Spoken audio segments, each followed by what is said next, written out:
CLT, conheça algumas curiosidades do principal conjunto de leis trabalhistas. Trabalhadores devem ser informados do direito de oposição à contribuição sindical. Anistiados da Conab voltam ao trabalho. Começa agora o Trabalho Legal, um programa realizado pelo Ministério Público do Trabalho em parceria com a Associação Nacional dos Procuradores do Trabalho.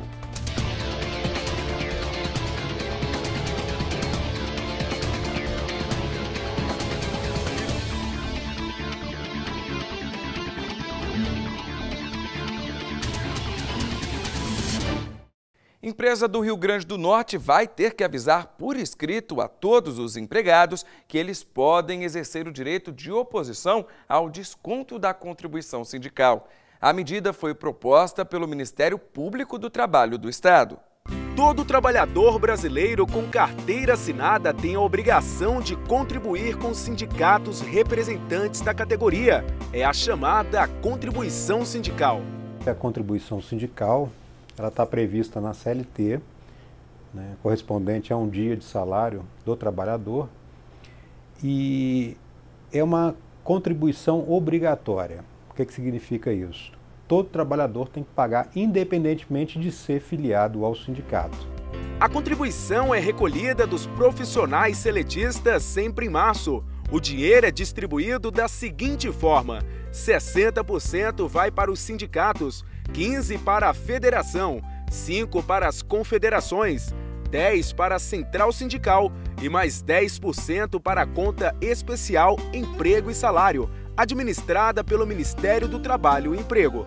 Essa arrecadação da contribuição sindical pelo Estado é considerada pela Organização Internacional do Trabalho como intervenção do Estado no sindicato.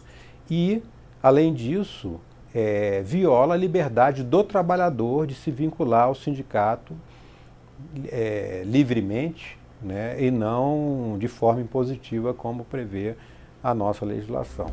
Mas existe uma grande discussão sobre o recolhimento da contribuição sindical. Para o Ministério Público do Trabalho, a arrecadação obrigatória tira a liberdade do trabalhador em se filiar aos sindicatos. E visando garantir a liberdade, o Ministério Público no estado do Rio Grande do Norte firmou com empresas da construção civil termo de ajustamento de conduta, garantindo aos trabalhadores não só o exercício de liberdade na filiação sindical, como também o direito à informação de se opor a contribuir.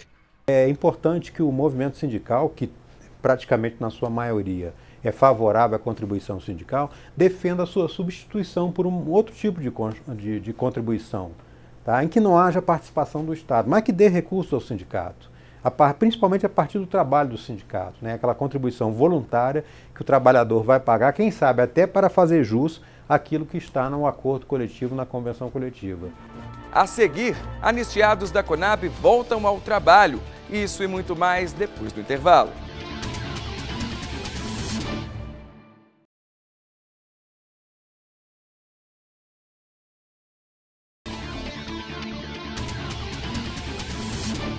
A atuação do Ministério Público do Trabalho garante reenquadramento funcional e salarial para anistiados da Companhia Nacional de Abastecimento, a Conab.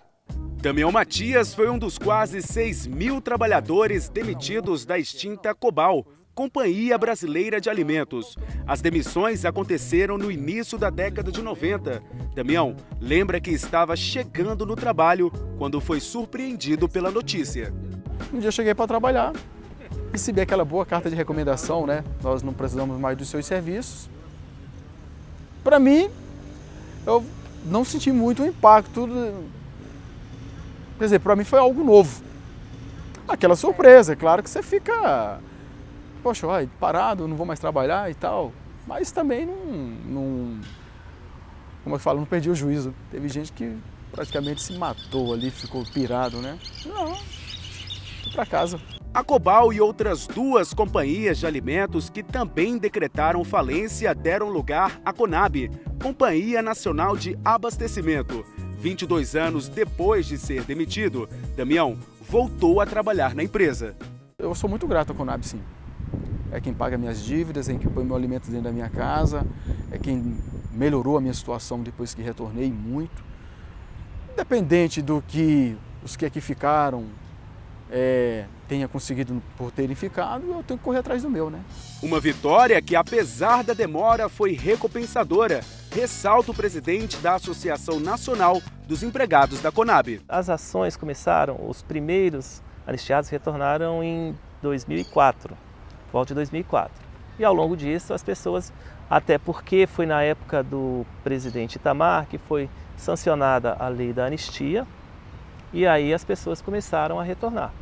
Algumas retornaram por via judicial, enquanto outras voltaram pela lei da anistia. A Conab vem recebendo aos poucos, né, esse grupo, vem colocando, essas pessoas vem capacitando para assumirem as novas atividades e vem trabalhando assim. Como eu falei, faltam poucas pessoas para retornar, segundo as informações que a gente obteve. A readmissão de Matias e outros 2.500 trabalhadores começou em 2004. Os ministros da segunda turma do Tribunal Superior do Trabalho condenaram a Conab a fazer o reenquadramento funcional e também salarial dos trabalhadores anistiados. A decisão contemplou 2.467 anistiados.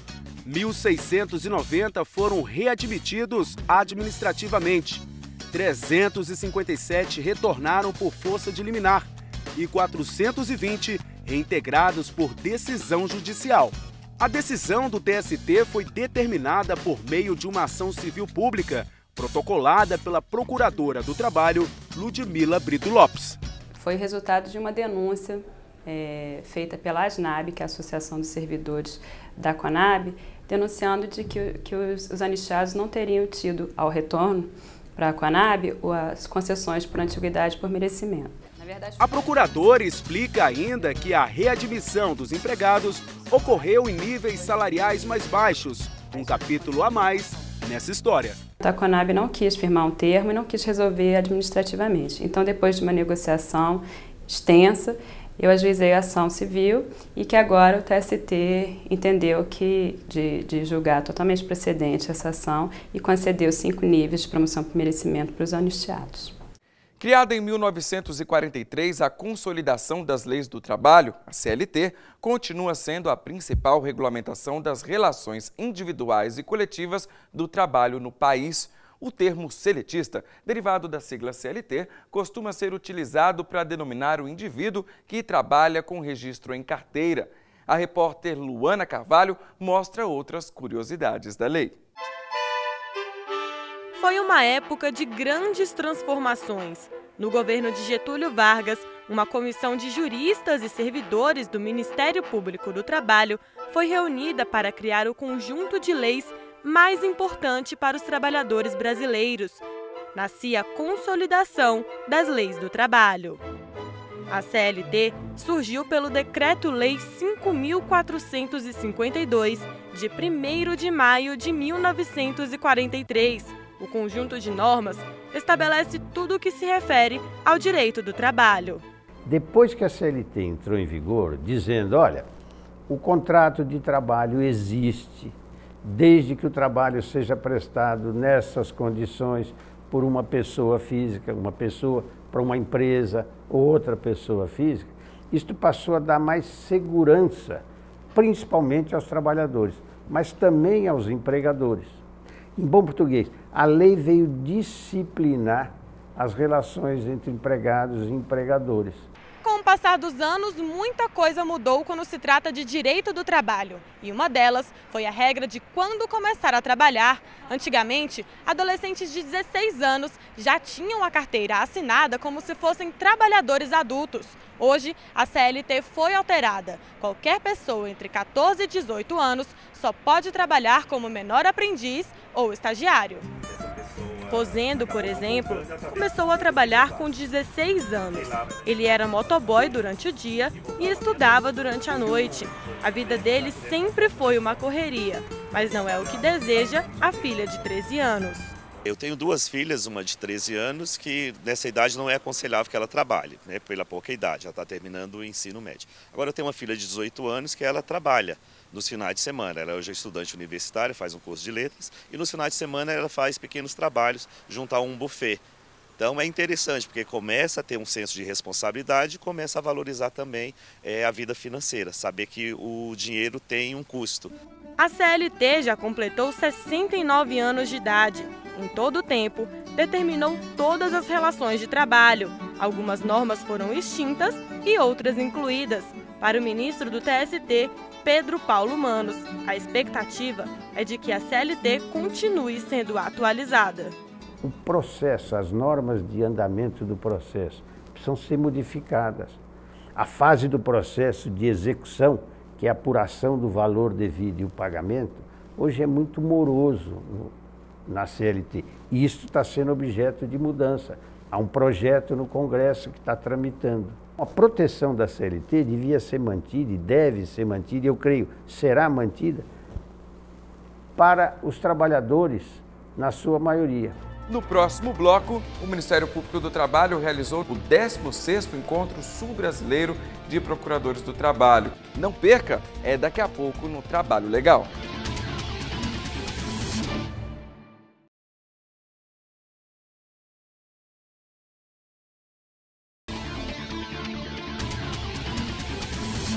O Ministério Público do Trabalho realizou nos dias 29, 30 e 31 de setembro o 16º Encontro Sul-Brasileiro de Procuradores do Trabalho. As palestras giraram em torno do tema o trabalho estrangeiro fronteiriço e a atuação do Ministério Público do Trabalho. Participaram do encontro procuradores do trabalho de todo o país. Durante os 3 dias de evento, foram discutidas questões como o trabalho na fronteira, o aliciamento de trabalhadores no exterior, o trabalho em condições análogas à de escravo, a parcerização trabalhista e o exercício das liberdades de expressão, consciência e crença no direito do trabalho. Nesses encontros se busca e se consegue alcançar o aprofundamento de discussões que, sem dúvida nenhuma, contribui de maneira decisiva, de maneira significativa para o aprimoramento e para a otimização dos resultados desse trabalho, visando sempre, é evidente, buscar um alcance maior e uma maior eficácia na busca da defesa dos interesses da sociedade. Olha, os estrangeiros estão chegando ao Brasil, como sempre chegaram. O Brasil tem essa tradição de bem receber os imigrantes e de estabelecer com esses imigrantes uma ligação muito forte. A formação do povo brasileiro deve muito à chegada dos imigrantes. O nosso desafio é estabelecer para esses trabalhadores que vêm ao Brasil buscar uma melhor condição de vida, uma melhor condição de trabalho, uma condição digna, um trabalho decente, como também queremos para os brasileiros. Então é um desafio muito grande, tá? Estabelecer boas condições, trabalho decente, condições dignas para os brasileiros e também para os imigrantes que vêm ao Brasil em busca dessas melhores condições. No encerramento do evento, os procuradores participaram de uma visita técnica à usina hidrelétrica Itaipu Binacional, onde conheceram as instalações e as normas de segurança adotadas pelos trabalhadores.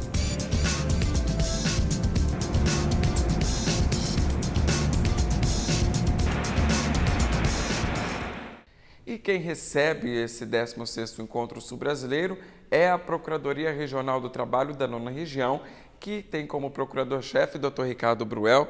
Muito obrigado, doutor, pela presença do senhor no nosso programa. Qual a relevância de um encontro como esse que reúne, procuradores regionais do trabalho? Os encontros regionais, e o Sul-Brasileiro é o pioneiro na nossa instituição, tanto que alcançamos a 16ª edição, é uma forma de nós buscarmos soluções regionais para alguns problemas específicos da nossa atuação enquanto membros do Ministério Público do Trabalho. O tema esse ano é o trabalho estrangeiro. Por que escolher esse tema? Nós, os 3 estados da região sul, têm fronteira com outros países. O Paraná conta ainda com uma tríplice fronteira, ou seja, e temos regiões de circulação de trabalhadores bastante intensa e vivemos hoje também uma situação um pouco diversa. O Brasil se tornou um ponto de grande fluxo migratório, em função de oportunidades de trabalho que vem surgindo. E isto, sem sombra de dúvida, impacta na nossa atuação enquanto membros do Ministério Público do Trabalho. São vários os temas que estão sendo discutidos durante o evento acerca do trabalho estrangeiro. Mas talvez hoje o que mais chama atenção é a questão da presença de bolivianos, dos próprios paraguaios nos centros urbanos, principalmente na indústria têxtil. Essa realmente é uma situação que tem chamado a atenção do MPT? Sim, nós temos diversos casos de atuação, inclusive com ajuizamento de ação civil pública, termos de ajuste de conduta e até acordos judiciais já formulados. E sem sombra de dúvida, algumas nacionalidades são mais presentes. Os bolivianos é um caso notório, tivemos um fluxo bastante importante de haitianos, inclusive para prestar serviço na construção civil e outros setores da economia, e também, no caso da região sul, mais especificamente, a questão do trabalho dos paraguaios, que existe um grande afluxo de nacionais paraguaios em toda a região sul. O senhor citou aí os haitianos, a gente tem os dados que foram 9 mil haitianos vindos para o Brasil do começo do ano para cá. É um número ínfimo, perto dos 300 ou 400 mil bolivianos, que talvez, que não existe um dado certo, mas há essa previsão do próprio MPT de atuação deles aqui. Mas se a gente for comparar o período de tempo em que eles migraram é muito pequeno, isso assusta? Exatamente. A questão dos haitianos, o mais impactante é o período, o curto espaço de tempo em que esta migração ocorreu. E as situações humanitárias em que esses trabalhadores estavam envolvidos, muito decorrente do terremoto, uma tragédia da natureza que obrigou o deslocamento dessas pessoas e que aqui chegaram muito fragilizados do ponto de vista econômico, psicológico, né, e tudo mais. O que, de certa forma, dificulta ou dificultou a sua inserção no mercado de trabalho e até mesmo o seu acolhimento pelo nosso país. Qual a relação hoje do trabalho estrangeiro com o trabalho análogo ao escravo? O estrangeiro, muitas vezes, pode estar em condição ilegal no nosso país. E isso o torna uma vítima mais fácil do aliciamento para o trabalho em condições análogas de escravo. E ainda há situações em que, em alguns países da região sul, há populações extremamente fragilizadas do ponto de vista econômico, o que os torna mais suscetíveis a aceitar condições de trabalho não adequadas ou análogas até à condição de escravo. Para a gente entender a questão legal, né, de direitos do trabalhador estrangeiro, uma vez em que ele forma uma relação de trabalho aqui no Brasil, ele passa a ter direitos diferenciados ou não?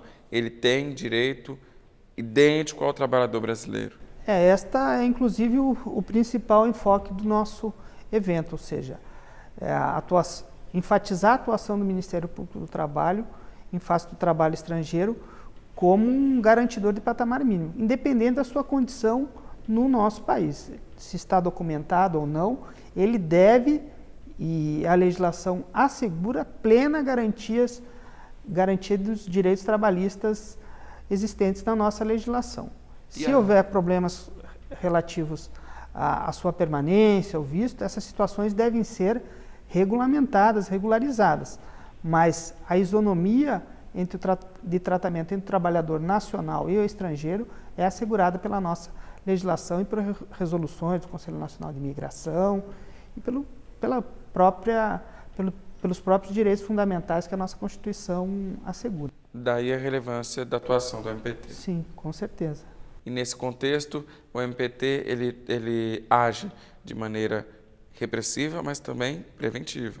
O nosso objetivo é traçar estratégias de atuação no sentido de